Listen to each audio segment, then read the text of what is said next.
Continuamos entonces con la jornada, con esta primera mesa redonda que le hemos titulado Mesa de Generadores, ¿vale? Que vamos a contar con el moderador, que le pido que vaya subiendo a Javier Robador, y con Alberto Andrés Alonso de Redexis, Ramón Cidón de Ingis y Luisa Cristán de H2 Green. Un aplauso siempre viene muy bien, muy bien.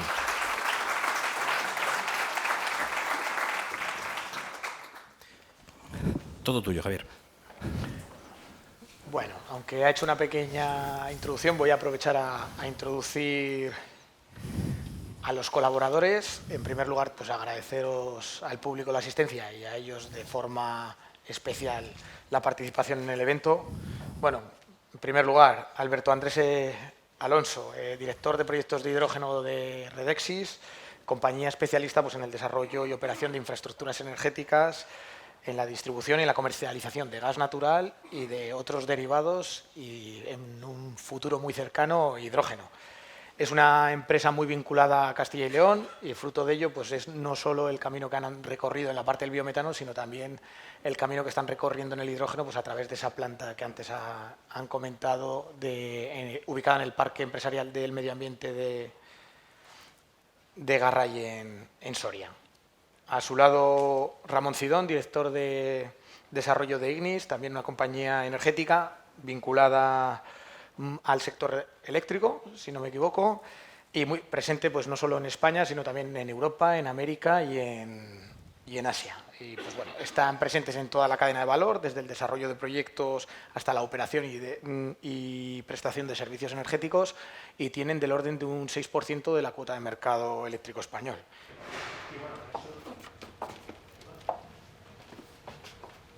También son responsables de uno de los mayores proyectos de hidrógeno que hay en la geografía española y que busca alimentar la industria energética de la industria cerámica de Castellón.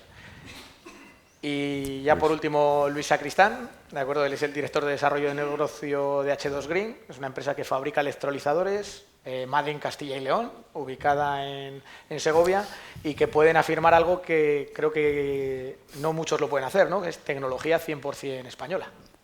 100%. Vale, bueno, y yo ya tengo que aprovechar a meter mi cuña también. Bueno, yo soy Javier Robador, soy el gerente de la Asociación Castellano y Leonesa del Hidrógeno. Y bueno, somos una iniciativa que lleva del orden de 1 año y medio en el sector, de la cual estos caballeros forman parte, y que busca promover y desarrollar pues, el hidrógeno como motor económico de Castilla y León. Y bueno, pues vamos a empezar un poco a lo que hemos venido, ¿no? Entonces, si hay que poner un nombre a esta mesa, pues la habíamos llamado la mesa de los generadores, pero yo creo que habría que llamarla la mesa de los pioneros, y no creo que por las convocatorias estatales de ayudas, ¿no?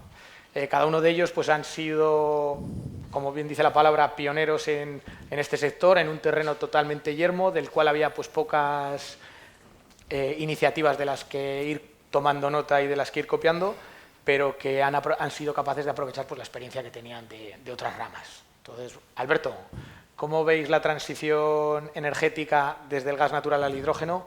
Y dime si estamos ante el sustituto indiscutible de los gases de origen fósil. Pues muchas gracias, Javier. Lo primero, quiero agradecer a Quinto Armónico el invitarnos a Redexis a participar en esta mesa y felicitaros a toda la organización por el éxito de público que tenemos, que está prácticamente completo. Muchas gracias a todos también por estar aquí. La pregunta que me hace, muy buena pregunta, Javier, si Redexis, que si creemos que es el hidrógeno el que pueda desplazar al gas natural y si será uno de los vectores imprescindibles. Pues la respuesta es clara, es un sí rotundo. El hidrógeno va a ser uno de los vectores que van a contribuir de una forma decisiva a la descarbonización, no solamente de los gases de origen fósil, sino de todo el sistema energético. Y te comento por qué. Mira, nosotros en España tenemos 3 sistemas que vehiculan energía. Tenemos el sistema eléctrico, tenemos el sistema gasista y tenemos la logística de hidrocarburos, los 3. El más pequeño, el que menos energía vehicula de todos, me imagino que conocéis, es el sistema eléctrico, que vehicula solo solo vehicula 250 teravatios. ¿Vale? Luego tenemos el segundo, que menos vehicula, el intermedio, que vehicula 350 teravatios y es el sistema gasista. Y el que más volumen, ya nos queda de la logística de hidrocarburos, que vehicula entre 600 y 700 teravatios al año. Estamos hablando de órdenes de magnitud, ya sabemos que un año con otro van cambiando. Esta descripción lo que nos pone es el marco al que nosotros nos enfrentamos. Es decir, tenemos un desafío tremendo de descarbonizar 1000 teravatios todos los años. Es un desafío, es una cantidad de energía tremenda. Es la energía que mueve un país. Tenemos nosotros ese desafío. Y para afrontar ese desafío vamos a tener que utilizar todas las herramientas que tenemos a mano. Todas.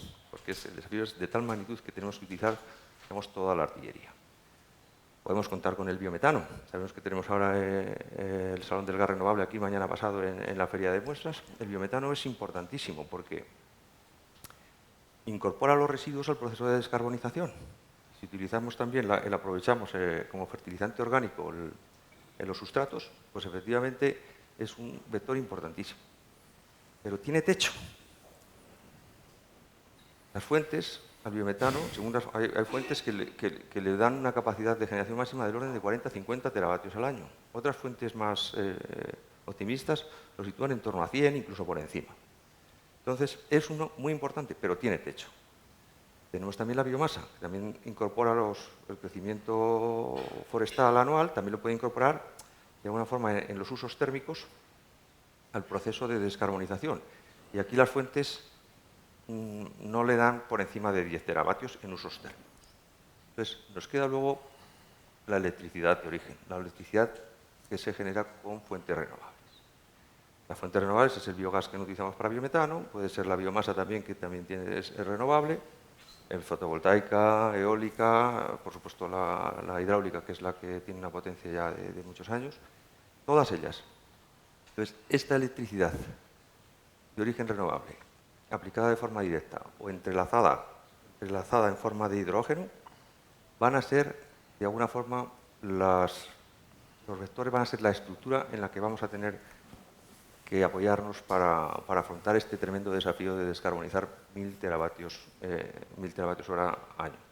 Ya para terminar, el decir que si queremos evitar el calentamiento del planeta, tenemos que desacoplar la capacidad del crecimiento económico de los combustibles fósiles. Y respondiendo a tu pregunta, Javier, el hidrógeno, desde luego, será uno de los factores principales en este proceso. Muy bien. Ramón, vosotros, haciendo un poco el símil con lo que le he preguntado a Alberto, que ellos han transicionado desde el gas natural al hidrógeno sin abandonar el gas natural, vosotros transicionáis desde el mercado eléctrico al hidrógeno sin abandonar el mercado eléctrico. ¿Qué necesitamos para que esa transición sea posible?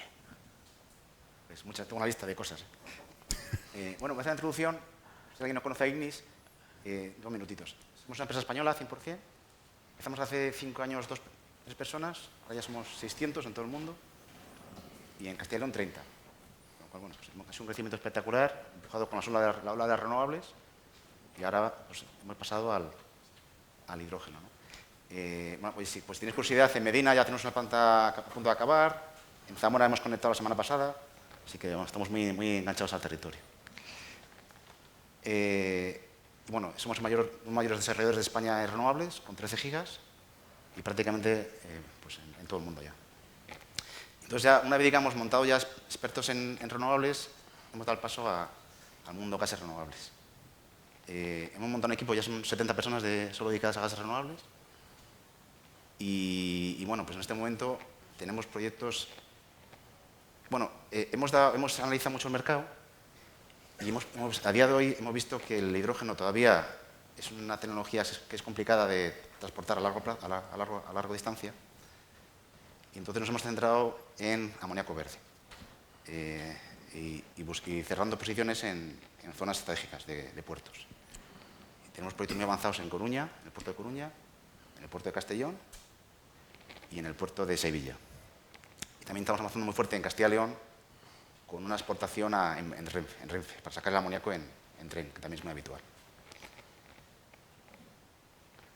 Esos son grandes proyectos. utility scale, y también hemos montado una división para acompañar al industrial y hacerle proyectos a medida. Proyectos de medio mega, 100 kilovatios. Tengo ahí mis compañeros del mundo industrial, que luego si queréis charlar con ellos os darán contacto por proyectos a medida.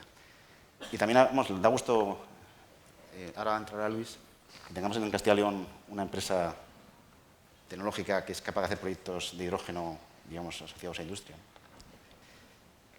Y en cuanto a la lista de qué falta para pasar de las renovables al hidrógeno, a los gases naturales, faltan muchas cosas. Falta suelo. Suelo industrial hay mucho en Castilla y León, pero claro, los procesos de hacer un proyecto de amoníaco verde son proyectos de 5 o 7 años, con lo cual, a ver cómo se bloquea suelo industrial durante 7 años. Es un tema a resolver, ¿no? Más temas que hay que resolver, agua. El hidrógeno es un consumidor brutal de agua, ¿no? Y bueno, además aquí entran dos administraciones públicas, entra Confederación y entra Ministerio de Junta de Castilla y León, ¿no? Que al final tienen que converger para dar el producto. ¿Qué más hace falta? Yo pido, vamos, por pedir, hay que resolver también el tema de puntos de acceso a la red, porque está muy trabajado ya puntos para generar, pero todavía no está trabajado el que tú puedas pedir un punto de consumo a red eléctrica para consumir energía para poder producir hidrógeno verde, ¿no? Y bueno, y luego otro tema fundamental es el tema tecnológico. Como he dicho, tenemos aquí un ejemplo fantástico de una empresa, pero estamos en tamaños de 20 kilovatios, 100 kilovatios. Cuando Europa nos está pidiendo 6 gigas para el año que viene y 40 gigas para dentro de 5 años. O sea, es como comparar preescolar con una X con un Ferrari. Con un doctorado. Que llegará, seguro que va a llegar, porque la necesidad existe, pero tenemos que llegar.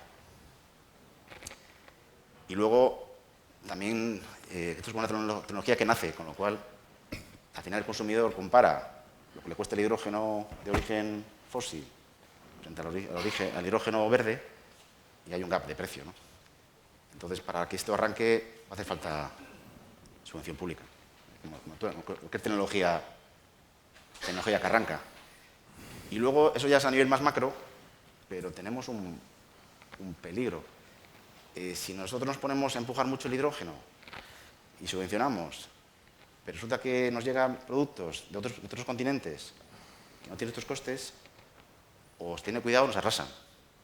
Entonces, bueno, también entiendo que Europa tendrá que poner alguna medida para evitar que eso pase.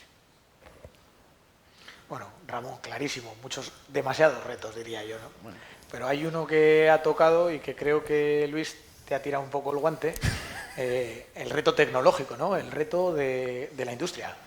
Vosotros fabricáis electrolizadores, no hay muchos como vosotros, no en la escala que a Ramón le gustaría, pero ¿qué le falta a la industria española para desarrollarse? Bueno, lo primero, quería agradeceros primero a la organización por montar este sarao y luego a todos y cada uno de vosotros por venir a escucharnos. Creo que es contestando en sí a la pregunta, esto es lo que necesitamos, ¿no? Para que la industria se vaya desarrollando. Que venga gente a escuchar, que venga gente a aprender y que venga gente a conocernos. Esto desde el punto de vista de divulgación.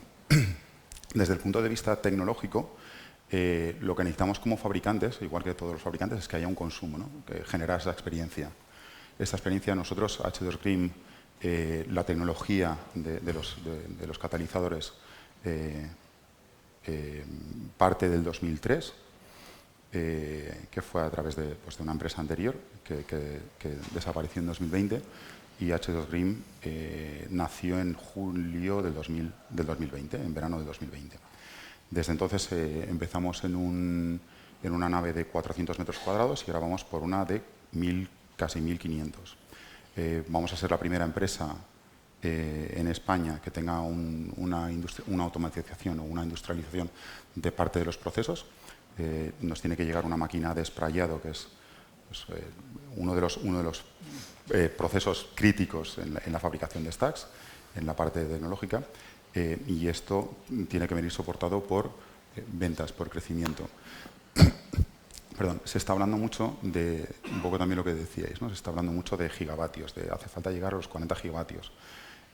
Pero el hidrógeno es el elemento más pequeño de toda la tabla periódica y es mucho más fácil adaptar que entre esta tecnología si conectamos lo más cerca posible la producción al consumidor. De hecho, la industria, que lo estáis viendo todos, es justo al revés. Tenemos que encontrar primero el off-taker, quien lo vaya a consumir, y luego a partir de ahí vamos aguas arriba para desarrollar el proyecto. Entonces, en este sentido es un poco distinto a muchas de las otras industrias, donde ya existe un consumo y tú simplemente te tienes que adaptar a ello. Nosotros primero tenemos que encontrar ese consumo. Esta experiencia que necesitamos nosotros, vender más equipos, nosotros nos estamos centrando. H2 Green es un fabricante de electrolizadores, un fabricante y tecnólogo de electrolizadores de tecnología PEM, customizados a cada uno de los proyectos de mediana y de pequeña escala, o sea, por debajo de 1 megavatio. Nosotros estamos centrados en este segmento porque hemos visto, se ve en el día a día, que por mucho que haya grandes planes de inversiones en grandes proyectos, me gusta poner el símil. Mi primer coche fue un Citroën AX, entonces yo no voy a comprarme para romper mano, con 18 años no voy a comprar un BMW 7 o un coche de alta gama. Necesito comprarme algo que sea pequeñito, que pueda ir manejando y que pueda ir aprendiendo de él. No solo qué hacer, sino sobre todo qué no hacer. Y ahí es un poco donde nosotros hemos encontrado este nicho de mercado.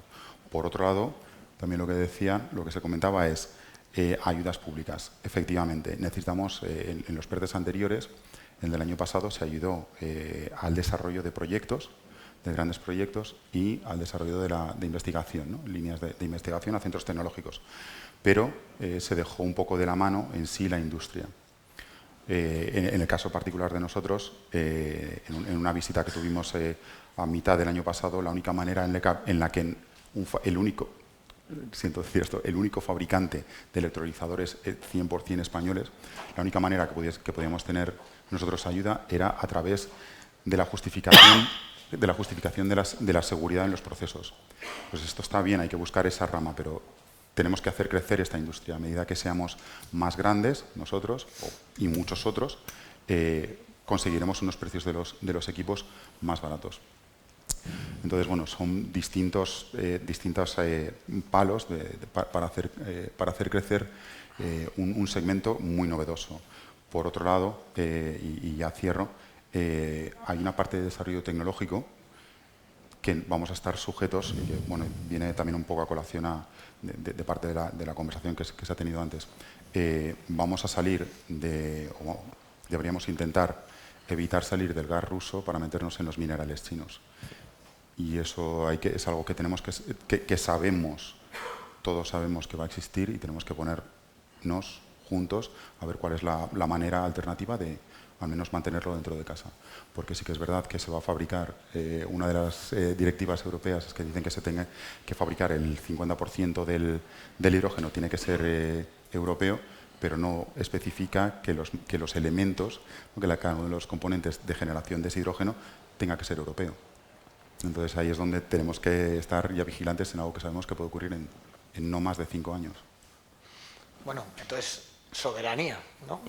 Por un lado soberanía energética, pero también de esos materiales que van a formar todo el equipamiento de la cadena de valor del hidrógeno. Y esa soberanía es la que pone un poco en boga ese carácter fijo del precio del hidrógeno, entre comillas. Vosotros, Alberto y Ramón, venís de un sector donde estáis acostumbrados a las fluctuaciones del gas, antes no tanto, pero últimamente sí habéis vivido las fluctuaciones del gas. Y Ramón, la electricidad es totalmente independiente, o sea, está totalmente ligada en función del momento del día o del día de la semana. Entonces, ¿vuestros modelos financieros sí están preparados para un precio estable del hidrógeno? Sí. He pedido la palabra un poco por el tema de nosotros somos un operador de infraestructuras de energía, no hemos sido comercializadora. Entonces, para nosotros como operador nos gustan los precios estables. Yo creo que casi para los que estamos aquí nos gustaría entornos donde pudiéramos tener, digamos, una previsión. Nosotros nosotros somos un operador de infraestructuras de energía, Redexis. Proyectamos, construimos, operamos y siempre digo yo que permanecemos. Es decir, no las dejamos. Estamos a lo largo del tiempo, incluso nos trascienden a las personas. Entonces, y llevamos toda la energía desde donde se genera hasta donde se usa y además en la cantidad que hace falta. Entonces, estos entornos de precios estables, en mi opinión, hay como una dicotomía. Por un lado, si dejáramos de depender con esta independencia que vamos a tener, a lo mejor más regional o más por territorios, que podamos depender de las fluctuaciones de los precios de las materias primas, pues esto crearía una tendencia hacia una estabilidad de precios. Pero luego también lo estabas comentando, es decir, estamos inmersos en una guerra mundial tecnológica, en el tema del hidrógeno, una verdadera guerra mundial. Hay una cantidad de recursos invertidos, de personas, los mismos estados, es decir, una concentración de talento destinado al hidrógeno. Yo creo que lo más parecido que hemos tenido ha sido la búsqueda de la vacuna del COVID. Entonces, estas situaciones también, en mi opinión, generarán, digamos, la contraparte, una desestabilización de los precios y una búsqueda de concentración. Entonces, ¿cuál será digamos, el futuro? Pues yo no puedo imaginármelo, pero me imagino que habrá tiempos de calma y tiempos también de tempestad en los precios. Bueno, es que a mí lo de precios fijos, que el mundo no es fijo, el mundo cambia. Entonces, a mí cuando me dicen, quiero X a 15 años, digo, pues encantado de conocerte, pero te puedo dar una banda. Vamos, nosotros estamos acostumbrados de toda la vida a trabajar con precios variables. Hay herramientas de cubrir el riesgo. Y así será. Y quizás se cubrirá parte del consumo con PPAs a un plazo de 8 o 10 años. Pero vamos, pretender que el mundo sea fijo y que todo sea fijo y que el 100% de mi consumo para producir hidrógeno durante 30 años sea un precio fijo encima barato, pues yo creo que bueno, es ideal, pero no es real. Entonces, pues entiendo, esto es un commodity, como otro cualquiera, que tendrá bilaterales a precio fijo, y tendrá trading diario y semanal y anual, y los operadores energéticos, petroleros, estamos súper acostumbrados a gestionar el riesgo, pues se gestionará igual que otros commodities. La única diferencia creo que va a haber es que el hidrógeno, si no cambia la tecnología, se transporta... Perdona si digo cosas que no coincides conmigo. Hasta la fecha se transporta mal a larga distancia. O sea, es muy difícil traer hidrógeno de Estados Unidos, muy difícil traer hidrógeno de Qatar. Con lo cual va a haber mercados más locales. Entiendo que va a haber precios sur de Europa, centro Europa. Diferente un poco el petróleo, que sí que hay mercados mundiales. Pero vamos, yo lo veo como un commodity como otro cualquiera. Vale. Y parte de ese precio de ese commodity habrá un porcentaje que sea el precio de la electricidad, todos lo tenemos claro, y hay otra parte que será responsabilidad del precio de los equipos. En el tema fotovoltaico hemos visto como las placas solares han reducido su coste de forma drástica, entre comillas, por la entrada de un gran actor o por el trabajo de un gran actor. ¿Puede pasar lo mismo en el sector de los electrolizadores? No cabe la menor duda. La semana pasada estábamos hablando de esto también en un evento.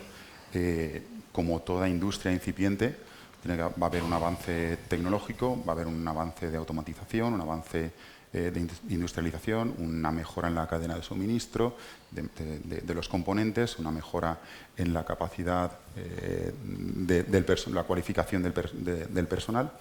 Y luego, un poco a colación también de lo que decía Ramón, va a haber, yo creo que la geopolítica va a cambiar mucho porque efectivamente el hidrógeno no es tan fácilmente transportable como lo pueden ser los combustibles fósiles o gaseosos que no criogenizan a menos 253, como es el caso del hidrógeno. Entonces ahí también va a haber un cambio de paradigma en cuanto a la forma de desarrollar cada país su propia tecnología y sus propios costes. Coincido también, es que no coincido en todo. O sea, de alguna manera u otra, montar un electrolizador, tú tienes tu parte de receta de la Coca-Cola, que es tu stack, tu parte de tu componente de generación de hidrógeno o de disociación de la molécula del agua, pero todo lo demás es muy industrial y es muy fácilmente automatizable. a medida, hay estudios que la automatización puede significar una reducción en un 30% de los equipos. Si automatizas tu planta, ya llegas al 70% del coste actual del electrolizador. A partir de ahí vas a tener tus avances. Entonces, los equipos, sí que hay previsión de que hay una reducción en torno al 40-45% en los próximos 5 o 7 años del coste de los equipos. Y ahí es donde estamos nosotros intentando trabajar día a día. En el caso particular, esto creo que sí que me dejan mis jefes decirlo, en el caso particular nuestro, a finales del año pasado, nosotros contábamos con un stack de 10 kilovatios, un stack pequeñito de 10 kilovatios. Ahora mismo hemos ido mejorando los catalizadores y parte de los componentes del stack. Llegamos en el mismo volumen, en el mismo número de membranas, llegamos a 20 kilovatios y estamos metidos en un proyecto de desarrollo para hacer un stack un poquito más grande, no mucho más, pero llegar a 50 kilovatios. Con lo cual, en poco más del mismo espacio, vamos a multiplicar por 5 nuestra capacidad de producción. Y esto, muy mal se nos tiene que dar para no haberlo alcanzado de aquí a 12 meses. Entonces, hay una evolución tecnológica, va a haber una evolución industrial y va a haber una evolución social. Entonces, yo creo que sí, llegará un momento en el que el precio de los equipos bajará y esto ayudará también a que los modelos sean más o menos estables en la medida de que el hidrógeno va a acabar siendo un commodity. Bueno, y Ramón, vosotros estáis desarrollando grandes proyectos de hidrógeno y de amoníaco, y aquí Javier y Marcos nos han hablado de la red troncal del hidrógeno. ¿Es imprescindible esa infraestructura para que esos proyectos se den? Y otra pregunta mucho más importante, hemos hablado de la parte económica, pero el tiempo. ¿Dónde está? ¿Cómo vamos a compasar los proyectos de generación con esa infraestructura y con los proyectos de consumo? Bueno, nuestra apuesta a día de hoy es ser independiente de la red troncal. Estamos haciendo los proyectos todos en puerto o a la zona ferroviaria, con lo cual podemos exportar, producimos el hidrógeno y el amoníaco in situ y exportamos en barco o en tren. Con lo cual, digamos, hasta la fecha no necesitamos la red, ¿no? En cuanto a los plazos, pues es que si tramitar un parque fotovoltaico tardas 4 años, pues aquí la parte industrial quizás es más sencilla, pero está la parte de agua. La parte de agua son procesos muy largos de tramitación. Entonces yo veo un escenario parecido a un proyecto renovable, o sea, pues 4 o 5 años de tramitación, por ahí vamos a estar. Y luego hay que construir. Justo me has contestado, no creo que no, pero bueno. Bueno, no, repite la pregunta entonces. No, que dónde está la dificultad de tratar de correlacionar un poco la producción, la generación y la infraestructura. ¿Va a llegar todo al mismo tiempo? ¿No va a llegar? ¿Nos vamos a encontrar un día en que tengamos la planta de generación construida, el consumidor esperando la molécula y la infraestructura no haya llegado? ¿Tendremos infraestructuras y las tendremos vacías? ¿Ese riesgo? Bueno, como tenemos ese riesgo, lo vemos muy alto, pues hemos dicho, olvidamos de red troncal y vamos a producir in situ y a exportar in situ. O sea, es un riesgo muy alto. Okay. ¿Y están preparados? ¿Ese consumidor en el otro lado del barco está preparado para consumir? El mundo del amoníaco se usa desde hace 2 siglos. Es la base, la materia prima para hacer fertilizantes. Entonces, en el momento que seas capaz de producir amoníaco 1 céntimo de euro o más barato que el amoníaco gris, pues tienes el mercado. En eso estamos tranquilos. Vosotros tenéis otro reto. Habéis puesto en el famoso mapa del hidrógeno nacional, habéis puesto a Soria. Las infraestructuras, pues entendemos que en una primera fase probablemente no pasen por allí. Pero, ¿qué puede traer o qué puede llevar el hidrógeno a Soria? Pues efectivamente, estamos ahí construyendo. Los equipos ya están encargados desde hace meses, el equipamiento, y las máquinas están haciendo la obra civil ahí en la planta de producción de Soria. ¿Qué puede traer para Soria?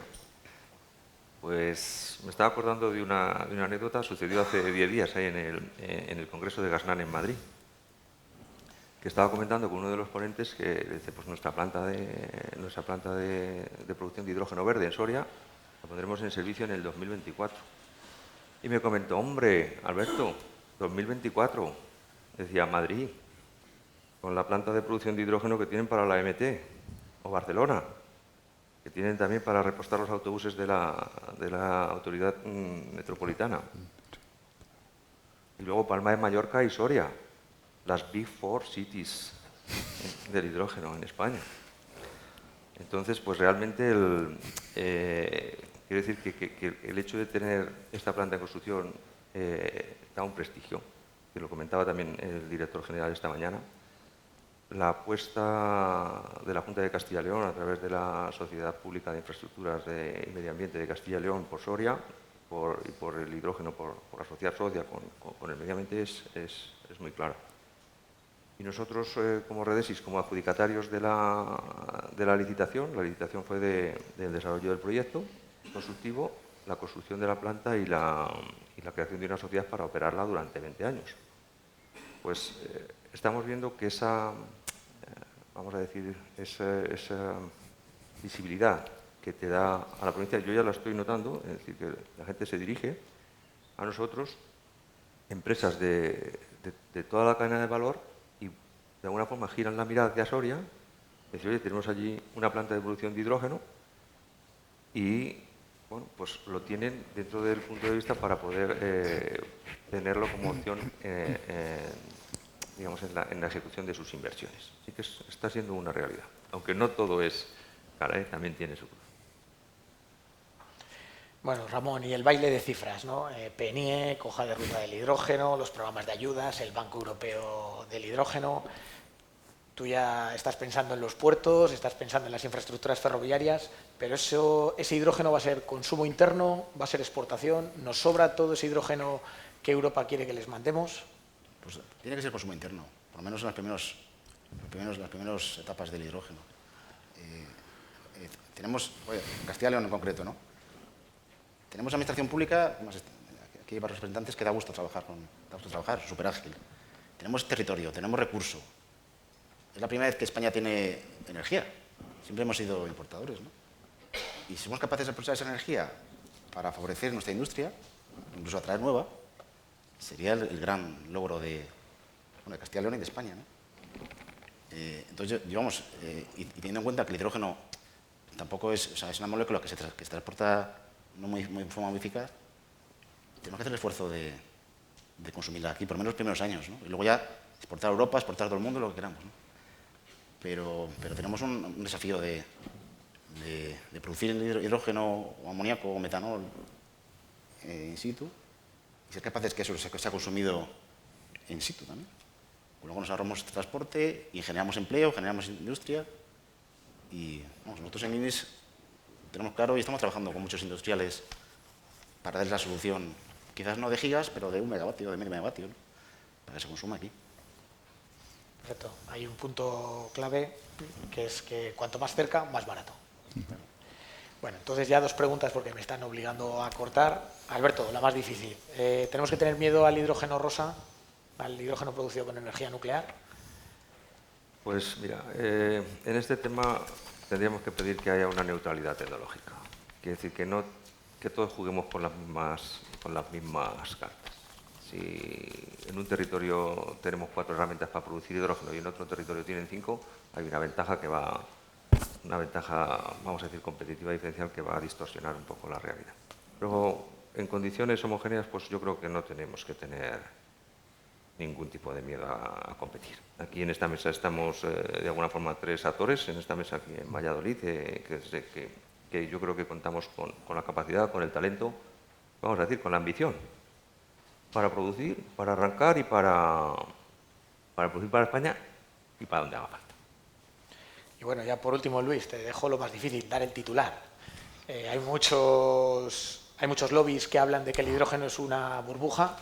Entiendo que vosotros tenéis el contacto directo con el que compra los electrolizadores. ¿Sí habéis notado ese incremento de pedidos?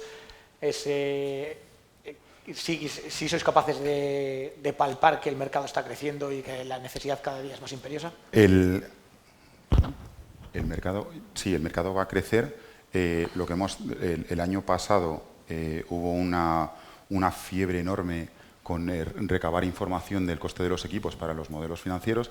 Este año ha bajado sustancialmente la demanda de esas peticiones de oferta, ¿no? para ver.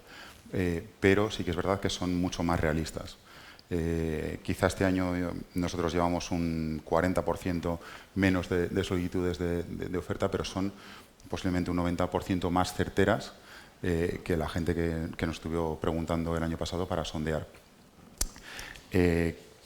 Vemos que va a haber quizá un cierre de año, en el caso nuestro, con alguna adjudicación más. Habrá un silencio determinado la primera mitad del año que viene y ya a partir de la segunda mitad del año que viene, para nosotros, en el caso de H2 Green, de equipos pequeños, a partir de la segunda mitad sí que ya es cuando se va a lanzar.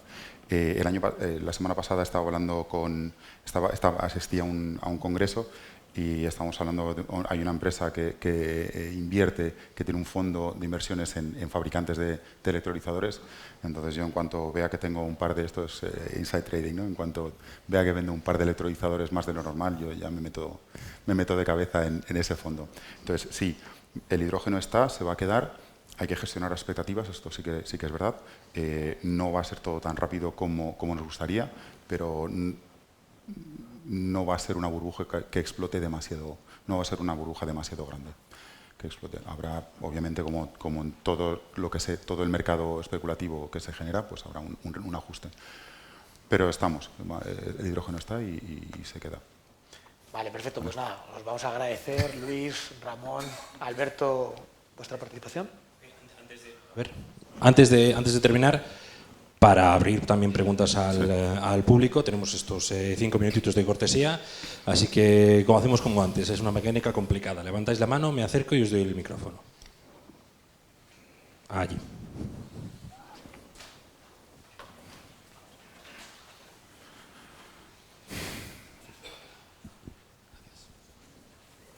Hola, bueno, primero de todo, muchísimas gracias por este foro. La verdad que es muy entretenido, una información muy interesante. Quería preguntaros, desde Europa, ¿consideran a España un poco el backbone del hidrógeno? ¿Considera a España como un suministrador y generador de hidrógeno para toda Europa?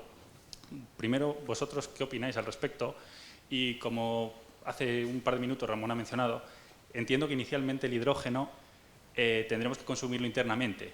Al final, esto, ¿consideráis que sería quitando, por así decirlo, cuota de mercado a los actuales proveedores de, vamos a decir, esos 500, 600 millones de toneladas al año que dan hidrógeno a la industria? ¿Sería quitándoles de ellos porque no es hidrógeno renovable?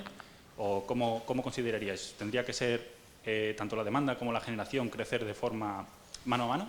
¿O cómo lo veis? Bueno, sí, a corto plazo es evidente que es cambiar hidrógeno gris por hidrógeno renovable. Pero vamos, no se lo tiene claro. O sea, Cepsa, las grandes petroleras están produciendo, van a cambiar su consumo de hidrógeno en refinería por hidrógeno renovable. O sea, que va a ser un cambio.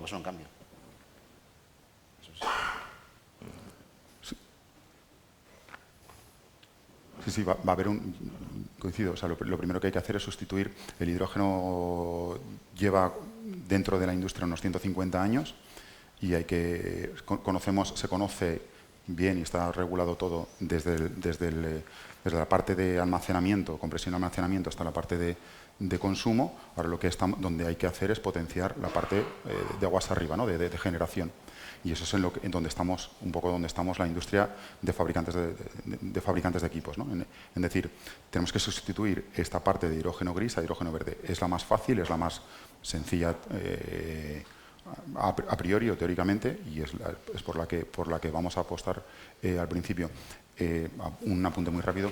Creo que va a ser más fácil, habrá gente que no esté de acuerdo, pero creo que va a ser más fácil sustituir el hidrógeno gris inicialmente como materia prima que como fuente de calor, como un vector energético. Pasamos a la siguiente pregunta. Sí, al hilo de lo que ha dicho Javier del hidrógeno rosa y con el anuncio que han hecho esta semana de que las subvenciones a renovables también van a ir a los SMRs, los reactores nucleares modulares, ¿no creéis que Francia, con las nuevas 6 centrales que van a abrir, va a tener competitivamente mucho más poder que España, por ejemplo? Bueno, de alguna forma, efectivamente, si consideramos la electricidad nuclear como electricidad renovable, Francia está relativamente sobre otros países mejor posicionada y eso siempre le va a dar cierta posición. Esa es la pura realidad. Bueno, estamos tranquilos, ¿eh? Es que el coste de una planta de producción de electricidad con solar fotovoltaica o eólica, estamos en precios imbatibles frente a la nuclear, ¿eh? O sea, no sé, quizás dentro de X años esas nuevas nucleares francesas baten a la fotovoltaica, pero ahora mismo estamos muy lejos todavía, ¿eh? A lo que acaba de decir Ramón, dentro de unos años, una frase que dijo el presidente de una empresa para la que trabajaba: vamos a barrer nuestra casa primero y luego ya nos preocupamos de lo que hagan los demás. O sea, que Francia haga, que Japón haga o que Estados Unidos tenga el IRA. Vamos a ver qué es lo que podemos hacer en España antes incluso de meternos en lo que podemos hacer en Europa. Vamos a ver cuáles son las políticas que se aplican aquí, cuáles son las subvenciones que se aplican aquí, cuáles son los actores que tenemos aquí. Vamos a potenciar la industria local.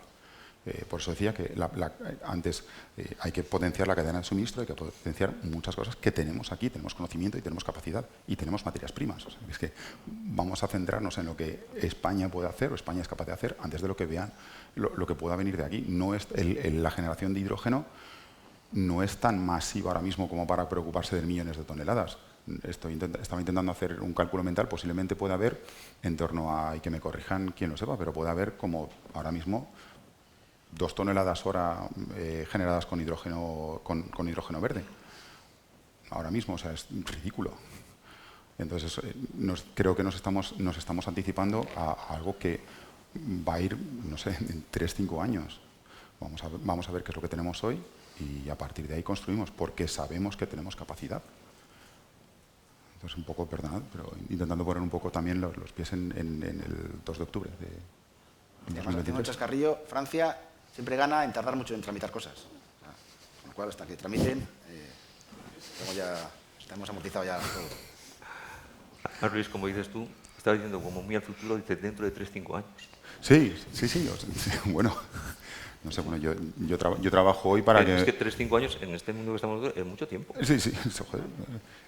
No os imagináis la cantidad de cosas que me han pasado en 3 años. Sí, o sea, es algo que... Pero intentar centrarnos en lo que tenemos ahora mismo. No solo con la chapa de H2 Green, sino con la chapa de todas las empresas españolas que hay, que tenemos que saber unirnos y compartir información para ir juntos y para poder abastecernos, aunque sea nosotros mismos.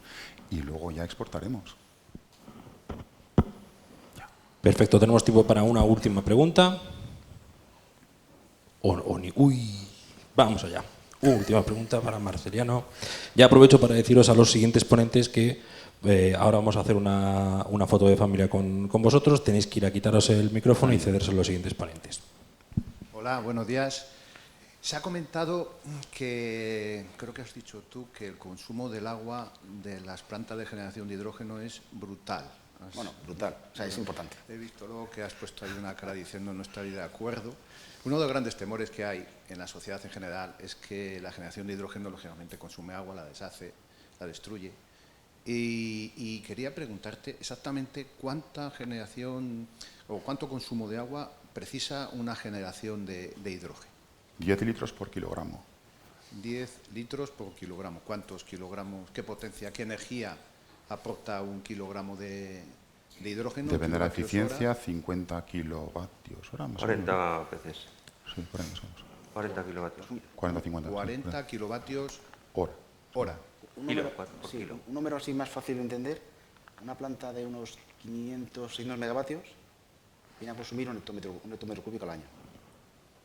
Vale, eso son cifras muy grandes. Vamos a concretar un poco. El consumo de una casa de energía eléctrica, ¿cuánto agua, si genera hidrógeno y luego el hidrógeno se convierte en energía eléctrica, cuánto consumo de agua? Yo hice un inciso, hice un cálculo así pequeñillo, sí, rápido, y no me acuerdo cuál era. Había una etapa de depuración del canal de Chávez II y para los 6 gigavatios que tenía España planificada era el agua necesaria eran 17,6 minutos de depuración de esa planta. 17,6, sí. O sea que no, para 6 gigavatios. O sea que realmente ese no es tan grande, o sea, no es tan grande. Claro, luego ya cuando nos metamos en sustituir los 130 millones de toneladas que se quieren sustituir de hidrógeno gris o de hidrógeno en consumo mundial al hidrógeno verde, pues sí, pero afortunadamente también el agua es un elemento circular y bueno, pues ya no lloverá. Cuando he dicho brutal, no ha sido correcta la adjetivo. Vale. Es grande, es considerable. Sí, Hay que es considerarlo, importante. hay que considerarlo. No, pero de todas maneras, ahí sí que surge, nosotros en Ignis lo hemos visto claro, que hay que empezar a meter el tema de desaladoras, hemos montado un equipo ya de desaladoras, pero claro, eso está al lado de la costa. Y luego otro equipo trabajando en el tema de tratamiento de aguas residuales para meterlos a producir hidrógeno. Entonces no compites contra el consumo humano y el consumo agrícola. De todas maneras, Marceliano, lo que estás preguntando para una casa, Sí. una casa que podamos pensar de media 10.000 kilovatios al año, necesidades entre, vamos a poner térmicas y eléctricas, ¿vale? 7.000, 3.000, 40 kilovatios por kilo, pues me parece del orden de 300 litros de agua. 300 kilogramos, litros de Litros, agua litros de al agua. año. Sí. Cuando un filete que nos vamos a comer hoy son unos 5.000 litros de agua. Lo comento que son, O para sea, lo que que es son la cifras vivienda. irrisorias del consumo de agua. hay que comer realmente más la pescado, generación de entonces. hidrógeno. Bien, pues esto hay que matizarlo, dejarlo claro, porque el temor existe y habría que difundirlo, que no hay que tener miedo al hidrógeno porque no nos vamos a quedar con agua, ni muchísimo menos. No hay que tener miedo al hidrógeno nunca. Además, en Castilla y León tenemos la suerte que tenemos unos ríos fantásticos con mucho recurso Hídrico. De agua. Vale, perfecto, gracias. A vosotros. Pues entonces damos por terminada esta mesa con ese maravilloso aplauso siempre espontáneo que os sale ahora de dentro.